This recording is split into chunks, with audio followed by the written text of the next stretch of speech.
नमस्कार दोस्तों, मैं आपका समीर सर आप सबका अपने YouTube channel PCS with Sameer sir पे बहुत बहुत स्वागत करता हूँ।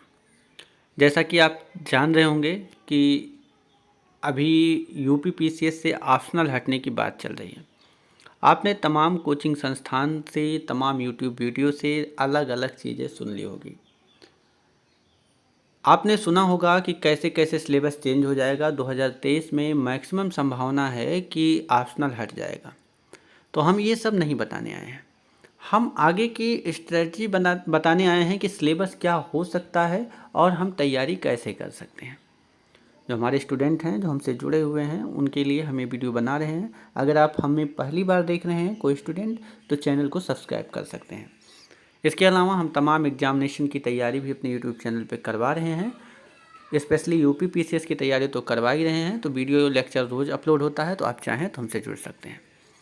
फिलहाल हम मेन मुद्दे पर आते हैं कि ऑप्शनल हट रहा है, तो ऑप्शनल की जगह पे सबसे पहला सवाल आता है क्या आएगा। तो ऑप्शनल की जगह पे यूपी स्पेशल आएगा। ठीक है, यूपी स्पेशल लाने के प्रावधान है। ये यूपी स्पेशल कितने मार्क के होंगे? ये 200 मार्क के हो सकते हैं। ठीक है, 200 मार्क का एक पेपर।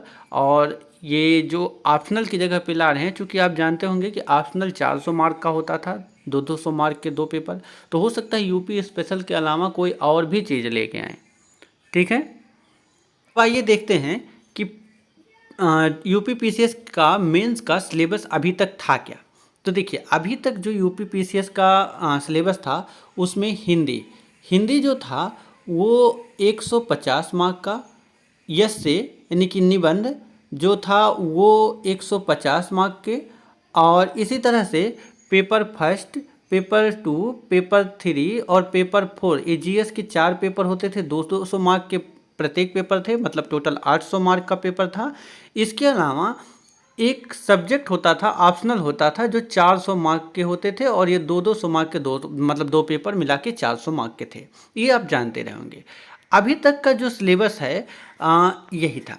लेकिन अब आगे क्या होगा? अब आगे जो ऑप्शनल था वो 400 मार्क का ऑप्शनल ही हटा रहे हैं, और इसकी जगह पे यूपी स्पेशल का पेपर ला रहे हैं। 200 मार्क का एक पेपर आएगा, और एक पेपर कोई और ये लाने का प्रावधान कर रहे हैं। अब देखते हैं वो क्या लाते हैं। तो अब हम ये कहेंगे कि आप तैयारी कैसे करेंगे। तो देखिए, आपको करना कुछ नहीं है। आप प्रीलिम्स की तैयारी जैसे भी कर रहे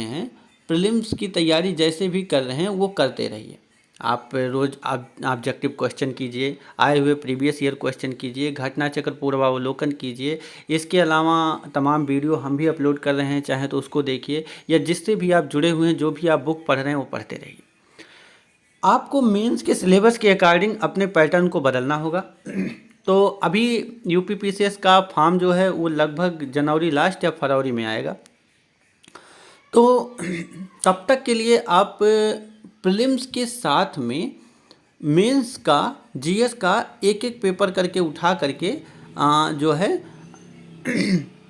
उसको तैयार करिए।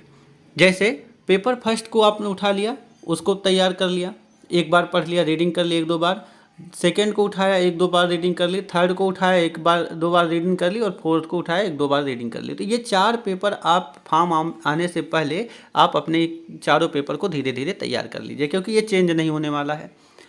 अब रही बात हिंदी की, तो हिंदी और यस से धीरे धीरे आप कंटिन्यू आगे भी करते रहेंगे, और धीरे धीरे हफ्ते में एक आध बार पढ़िए। इसके अलावा प्रीलिम्स को लगातार रोज़ पढ़िए। और जो जुड़ेगा, जो यूपी स्पेशल का नया पेपर आपसे जुड़ रहा है, या फिर जो और भी जुड़ेगा, वो सिलेबस आने के बाद में आप उसको कंटिन्यू कर सकते हैं। और रही बात कि यूपी PCS मेंस ऑप्शनल हटने से क्या आपको फ़ायदा होगा या नुकसान होगा, तो उसमें आप कुछ स्टूडेंट हैं जिनको फ़ायदा हो जाएगा। जैसे ह्यूमैनिटी के जो स्टूडेंट हैं, मानविकीय विषय के जो स्टूडेंट हैं, उनको ये फ़ायदा होगा कि जो अभी तक स्केलिंग का प्रावधान था, जिसमें 100 नंबर का अंतर आ जाता था साइंस और आर्ट बैकग्राउंड में, वो वाला चीज़ नहीं आने वाला है। दूसरा चीज़, पुराने स्टूडेंट को नुकसान हो जाएगा, क्योंकि उनका सब्जेक्ट जो है बहुत बढ़िया तैयार होता है, तो वो हटने से उन्हें नए सिरे से जो है यूपी स्पेशल पढ़ना पड़ेगा, जो सबके लिए एक समान हो जाएगा, चाहे नया बच्चा हो चाहे पुराना बच्चा हो। तो यहाँ पे ये नुकसान और फ़ायदे हैं।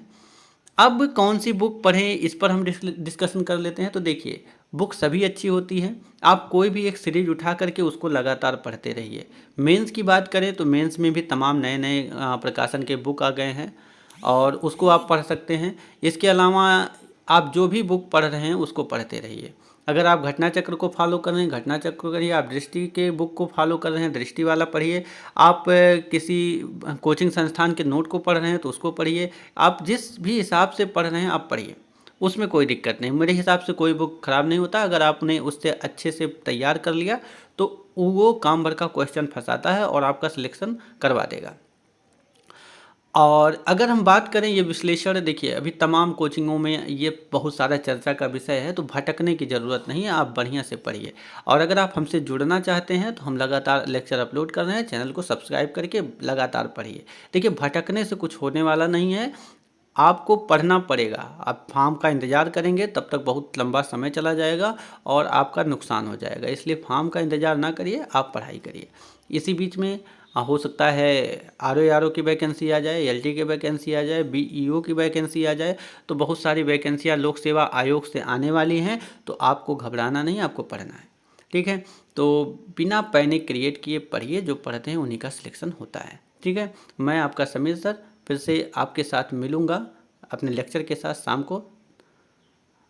तब तक के लिए नमस्कार।